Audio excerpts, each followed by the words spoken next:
Salut à tous et bienvenue sur...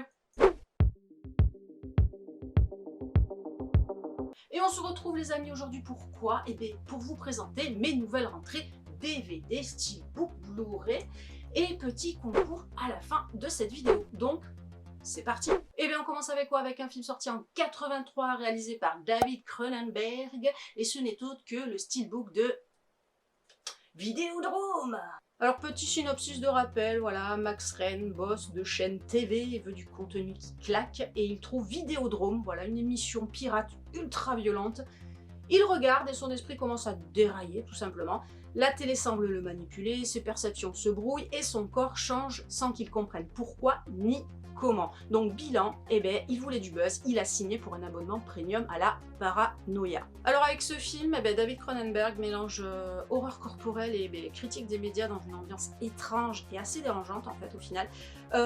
Malgré son style très années 80s, le thème reste quand même étonnamment actuel, image choc, manipulation et addiction aux écrans. Alors ça reste quand même un film culte, bizarre, parfois inconfortable, mais difficile à oublier. Et on continue avec un film sorti en 87, réalisé par mon réal adoré, ce n'est autre que Le Prince des Ténèbres. Alors petit synopsis, un prêtre invite un groupe d'étudiants scientifiques à venir étudier un mystérieux cylindre rempli d'un étrange liquide vert caché dans une vieille église qui se trouve être littéralement le mal absolu. Alors ils décident donc de rester pour étudier, voilà, et résultat, possession, insectes, sans-abri démoniaque et apocalypse potentiel. Alors c'est le premier Carpenter que j'ai vu étant petite et ça reste l'un de mes préférés. Le rythme du film peut sembler lent, voilà, mais je trouve que la montée progressive de la paranoïa fonctionne très bien. Pour moi c'est un film culte, étrange, marquant. Donc voilà, donc c'était Le Prince des Ténèbres, à voir et à revoir. Et là on passe sur un film sorti en 2002, réalisé par Gaspard Noé, et ce n'est autre que Irréversible. Alors on continue avec nos petits synopsis. Voilà, le film raconte une nuit tragique à Paris. Un homme cherche à se venger d'un événement violent arrivé à sa compagne. Le film déroule l'histoire à l'envers en remontant le temps jusqu'au point de départ du drame. Donc on est sur un film très dur, très dérangeant, du début à la fin. Qu'est-ce que je pourrais dire de plus? Voilà, la mise en scène, elle est intense, assez étouffante parfois. Et puis il y a des scènes voilà, qui sont quand même assez éprouvantes. Donc pour moi c'est un film choc et c'est pas à mettre entre toutes les mains. Donc voilà, donc c'était Irréversible.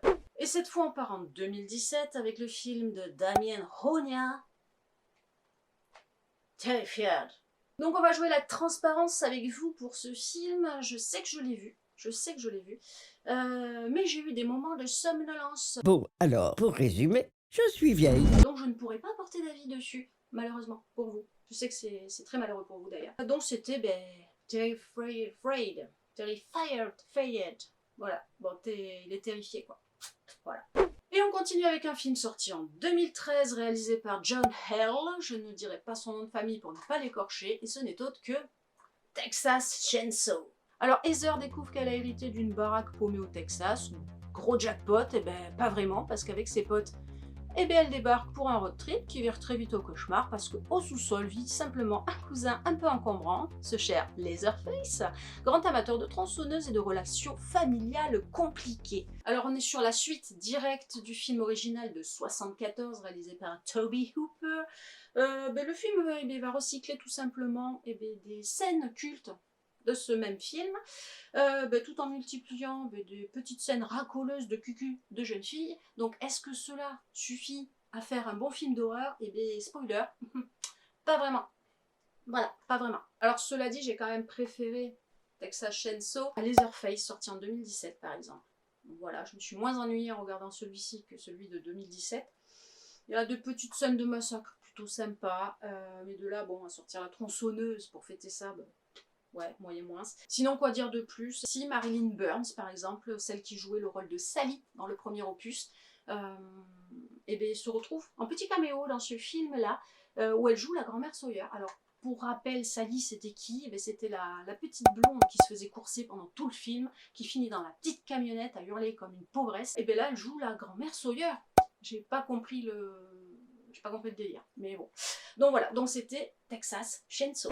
Et on continue avec un film sorti en 2025 et ce n'est autre que Compagnon, Compagnon. Alors Iris part voilà en week-end avec son petit amoureux et ses potes, sauf que ça tourne vite en vacances de l'enfer, donc entre révélations what the fuck, manipulation, meurtre et un énorme twist sur la vraie nature d'Iris. Alors Compagnon, voilà, très bonne surprise pour ce film, très divertissant, hyper rythmé, voilà, efficace. Je pense que si vous le regardez et que vous l'avez jamais vu, je pense que vous allez vous laisser emporter jusqu'à la fin du film, sans voir le temps passer finalement. Donc voilà, moi j'ai beaucoup aimé ce film. Donc c'était Compagnon. Et pour le prochain film, on part en 2023 avec les frères Philippou, voilà, qui étaient aussi les réalisateurs du film sorti en 2025, Substitution, l'excellent Substitution. Et là je vous présente le film La Main. Alors dans ce film, voilà, des ados découvrent une mystérieuse main capable d'invoquer les morts et transforment ça en jeu de soirée, jusqu'à que l'un d'eux dépasse les limites et ouvre la porte à quelque chose de bien plus terrifiant. Alors avec La Main, on est sur un film efficace, voilà, qui perd pas de temps, qui va droit au but, voilà, tout simplement. L'ambiance est tendue, on a quelques scènes dérangeantes, juste ce qu'il faut, donc voilà. Quoi dire de plus, voilà, c'est un film simple, nerveux et qui fait le job. Voilà, tout simplement. Donc c'était La Main. Et pour le prochain film, on part des frères Philippou pour aller vers les frères Kern, film sorti en 2024, et ce n'est autre que Late Night, oh là là, Late Night with the Devil. Oh là là, bon vous savez lire, hein. Donc dans ce film, on est sur une émission de talk show diffusée en direct dans les années 70. Cette même émission décide de sortir le grand jeu pour booster ses audiences, une soirée spéciale Halloween, avec une invitée possiblement possédée. Donc au début, tout ressemble à un coup de com' un peu douteux pour faire grimper les audiences, mais très vite le direct dérape complètement et le plateau de télévision devient le théâtre d'un chaos surnaturel incontrôlable. Alors j'ai trouvé ce film très bon, voilà, le côté rétro est très bien maîtrisé, la montée en tension fonctionne parfaitement, voilà, du début jusqu'à la fin. C'est un film plutôt immersif et très divertissant. Voilà, donc c'est tout ce que j'ai à dire dessus. Donc c'était Late Night with the Devil. Putain, il devrait faire des noms encore plus longs, bordel de merde. Et on continue avec un film sorti en 2024, réalisé par Ti West, et ce n'est autre que Maxine.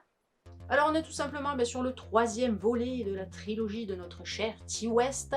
Petit synopsis, Maxine tente de quitter le cinéma pour adultes pour enfin percer à Hollywood.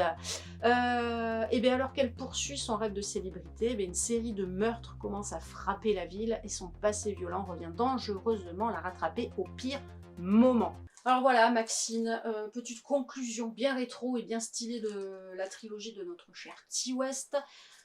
Quoi dire de plus, voilà, on est entre un slasher, thriller, ambiance années 80 assez réussi.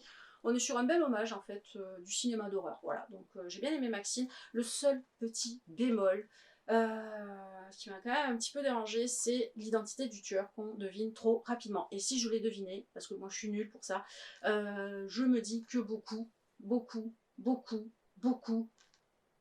l'ont deviné aussi. Donc voilà, donc c'était le petit bémol. Après le film se suit parfaitement, donc c'est une bonne conclusion donc aux deux films précédents. Voilà, il conclut bien sa trilogie et c'est très bien. Donc c'était Maxine.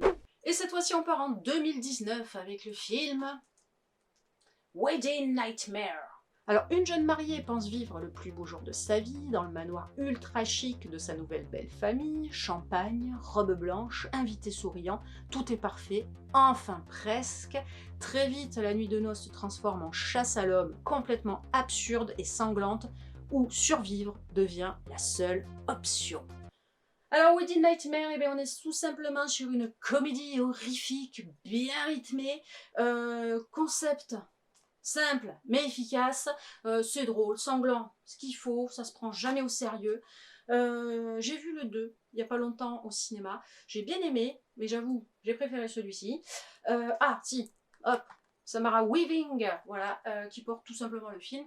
Moi je l'ai trouvé juste charismatique, je l'ai trouvé drôle, je l'ai trouvé totalement crédible dans ce film, voilà, dans cette espèce de rôle de survivante qui est complètement dépassée par les événements. Donc voilà, donc moi j'ai beaucoup apprécié, donc c'était Wedding Nightmare. Ah, enfin, je fasse des progrès, c'est pas possible. Wedding Nightmare. Et on continue avec un film sorti en 2023, et ce n'est autre que Evil Dead Rise. Alors, Evil Dead Rise raconte quoi? L'histoire de deux sœurs séparées dont les retrouvailles sont interrompues par la découverte d'un mystérieux livre démoniaque. Cela déclenche l'arrivée d'entités possédées qui transforment rapidement la réunion de famille en cauchemar ultra sanglant. Alors, Evil Dead Rise, voilà, moi j'ai bien aimé, très bonne surprise ce film. Il va droit au but. La montée en horreur est plutôt pas mal maîtrisée, je dois dire. C'est sale, c'est violent comme il faut, ça s'arrête jamais. Le petit côté huis clos dans l'immeuble, ça j'ai bien aimé. Donc voilà, donc pour moi c'est un opus qui a rien à envier au précédent. Donc très bonne surprise comme je disais. Donc j'ai bien aimé ce film. Voilà, c'est tout ce que je voulais dire. Donc c'était Evil Dead Rise. Alors pour le prochain film, on va s'arrêter en 88. Alors attention, ce n'est pas de l'horreur. On est plus sur de la comédie SF. Et ce n'est autre que J'ai épousé une extraterrestre. Alors Steven Mills, astrophysicien veuf, voit sa vie bouleversée lorsqu'une extraterrestre prénommée Céleste répond au signal qu'il a envoyé dans l'espace. Elle est venue tout simplement enquêter donc du coup sur l'humanité. Elle s'intègre en l'épousant, donnant lieu à une rencontre entre science, émotion et incompréhension culturelle. Alors oui, vous avez bien vu, c'est une version allemande que je tiens dans les mains, petite Fräulein. Pourquoi une version allemande? Tout simplement parce que la version française sortie en France, quand on la trouve, est à un prix un peu trop élevé, je trouve, pour un simple DVD. Donc oui, j'ai pris la version allemande, parce que le petit côté Mein Stiefmutter ist ein Alien, ne me dérange pas du tout, non. Surtout que dessus, il y a le französisch, il y a le français quoi en fait dessus. Ouais, je suis nulle en langue, ça vous l'avez remarqué, allemand, anglais, même des fois le français aussi, ça m'arrive. Donc voilà, et puis, certes, c'est un film kitsch, années 80 à souhait, comme beaucoup de films dans ce genre-là, espèce de comédie, voilà. Mais bon, c'est un film que j'ai vu, revu, étant petite, c'est un film qui m'a marqué, c'est un film qui est là, dans un petit cœur. Donc voilà, donc je le voulais en fait dans ma collection. Donc il y est, enfin. Donc je suis contente. Même si c'est un film kitchounette de chez kitchounette, je m'en moque. Donc voilà, donc c'était le plaisir coupable, c'était J'ai épousé une extraterrestre. Et on continue avec un film sorti en 88 avec le film Terreur à Alcatraz. Alors Terreur à Alcatraz, voilà, je n'ai pas encore d'avis dessus parce que c'est un film que j'ai reçu hier, donc je n'ai pas encore eu le temps de le visionner, mais je vais le visionner très rapidement. Alors pourquoi j'en parle aujourd'hui? Tout simplement parce qu'on est sur une édition, voilà, l'étage du dessous, voilà, de notre cher ami Val de la chaîne Le Foutoir du Bis. Alors je vous ai déjà parlé de ce petit éditeur dans des vidéos précédentes, je vous en parle aujourd'hui, et bien évidemment je vous en parlerai dans les vidéos futures. Pourquoi? Parce qu'il faut le soutenir, il faut qu'il émerge, voilà, il faut qu'il émerge, parce qu'il nous fait quand même du travail très très quali sur ses éditions. Il nous permet de découvrir ou redécouvrir des films de genre oubliés des années 80, donc merci à lui, merci mon Val. Je vous mettrai donc en descriptif sa chaîne YouTube, comme ça vous pourrez découvrir ce qu'il fait, et puis aussi je vous mettrai en descriptif forcément son site internet où vous pourrez découvrir d'autres éditions, bien évidemment. Il n'y a pas que celle-ci, il y en a d'autres, et il y en aura d'autres à venir, bien évidemment. Donc voilà, donc là c'était l'édition Terreur à Alcatraz. Je vous montre vite fait, voilà, on a le petit fourreau cartonné, très bien cartonné d'ailleurs. On a le boîtier, clac, avec la jaquette, avec le nom de film original. À l'intérieur, on a quoi? Le petit livret avec le CD Blu-ray. La jaquette, à savoir qu'elle est réversible, donc vous pouvez la tourner, bien évidemment. Et qu'est-ce qu'on retrouve aussi dans cette édition? C'est des éditions limitées, bien évidemment, j'ai oublié de le dire. Hop, on a le poster du film, ce côté ou ce côté, c'est comme vous voulez, parce qu'avec l'ami Val, on peut choisir. Donc c'était les éditions L'étage du dessous de l'ami Val de la chaîne Le Foutoir du Bis. Alors ça y est, on y est, voilà, je vous ai proposé en début de cette vidéo un concours. Et pour gagner quoi? Tout simplement une boîte surprise. Voilà, je vous mettrai plein de trucs dans cette boîte surprise. Alors je vais juste vous mettre sur la voie pour des trucs. Et puis après, vous participez ou pas, vous faites comme vous voulez. Donc déjà, Dans la boîte surprise, vous aurez ça. Voilà, je vais vous montrer quand même un des films. Il y aura ça, voilà, il est sous blister encore. Hop, en Blu-ray, 28 ans plus tard. Après, il y a des films, je pense que c'est des films quand même assez connus. Donc c'est des films que vous avez probablement déjà dans votre collection DVD Blu-ray. Il y a plus de DVD que de Blu-ray, voilà, je le précise. Après, je pense que vous l'avez vu sur l'image. Après, dans cette boîte surprise, on aura quoi? On aura une affiche de film, les grandes affiches, voilà, les 160 par je ne sais plus combien, voilà, c'est les grandes affiches. Petit indice, c'est du Luc Besson, il en a fait plein, je vous dis que ça, vous vous débrouillez avec ça. Dans la boîte surprise, je rajouterai aussi un ou deux goodies, et puis voilà, ça vous fera un bon gros lot, une bonne boîte surprise, voilà, pour l'un d'entre vous. Alors pour participer à ce concours, c'est très simple, vous mettez dans les commentaires « Je participe », bien évidemment. Et puis, il faut être tout simplement abonné à la chaîne. Alors juste une chose, pour que je puisse voir que vous êtes abonné à la chaîne, il faut que vous soyez en public et non en privé. Sinon, je ne verrai pas que vous êtes abonné et je ne vous compterai pas, même si vous avez marqué, pardon, « Je participe » dans les commentaires. Donc vous allez dans les paramètres, vous vous mettez en public et après vous remettrez en privé après le concours si vous voulez. Si vous ne savez pas faire, eh bien, vous faites un petit chat GPT, vous lui posez la question et il vous expliquera comment faire. Voilà, c'est tout. Donc je rappelle, donc pour gagner ce lot, ce gros lot, je participe en commentaire et on s'abonne à la chaîne. C'est tout simple. Voilà. Et voilà mes chers amis de l'horreur, cette vidéo est terminée, j'espère qu'elle vous aura plu et on se retrouve très rapidement sur